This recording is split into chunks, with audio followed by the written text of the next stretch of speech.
agora para a nossa notícia número 2, a segunda notícia em destaque, que é a renda individual média do brasileiro, incluindo informais, desempregados e inativos, né? Houve uma queda dessa renda, afetando principalmente as mulheres.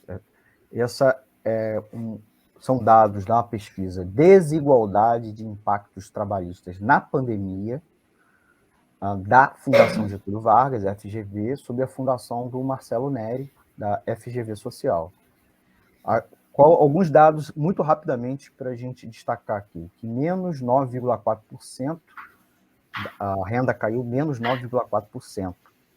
Desculpa, melhor colocando. A renda está abaixo do nível de 2019 em menos 9,4%, quase 10% a menos. A renda hoje, se a gente média do brasileiro, se comparar a 2019, tá? Na metade mais pobre, essa perda de renda é de 21,5%, quer dizer, mais de 21%, configurando um aumento na desigualdade entre a base e a totalidade da distribuição da renda no Brasil. Nesse período, nesse inteirinho da pandemia, a queda de renda entre os 10% mais ricos foi de menos 7,16%. Menos de um terço da queda da renda observada na metade mais pobre.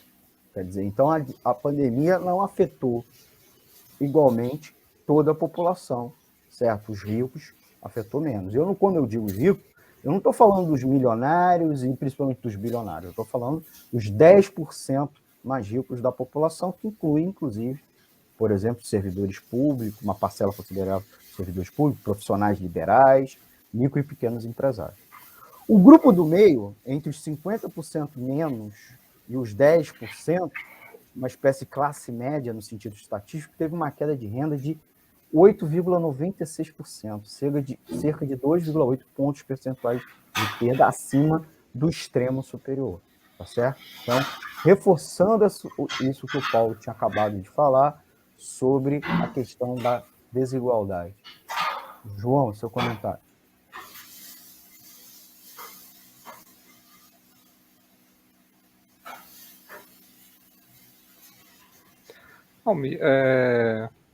A gente teve uma queda acentuada com a paralisação da atividade econômica na pandemia. A gente teve uma queda acentuada do emprego, né?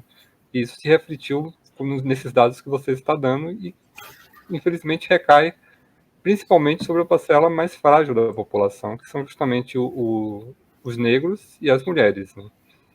E, por outro lado, você teve uma grande concentração de renda, né? A gente, no último dia 7, durante a cobertura aqui dos atos, a gente chegou a comentar sobre isso, né?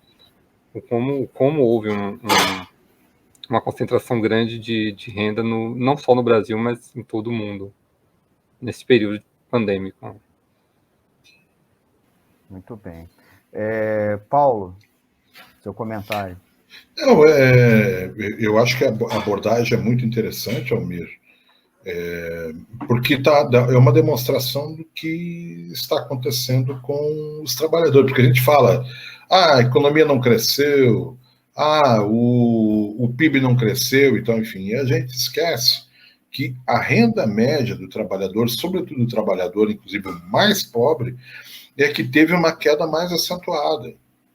Eu já citei aqui, inclusive, que os bilionários acumularam mais riqueza nesse período. E essa transferência de riqueza, evidentemente, tem uma consequência para aqueles que são os mais pobres. E como quem ganha os menores salários no país são as mulheres, evidentemente que as consequências da queda de rentabilidade justamente atinge elas, atinge as mulheres, que em sua maioria, inclusive, são chefes de família, são as únicas provedoras dentro do lar, né? Então, é um desastre para a classe trabalhadora essa situação que nós estamos vivendo hoje no país, né?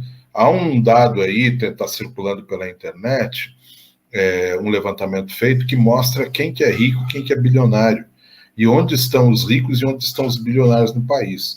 Isso demonstra uma involução em relação ao período de não só o período de 2019, mas na última década, a queda do poder aquisitivo.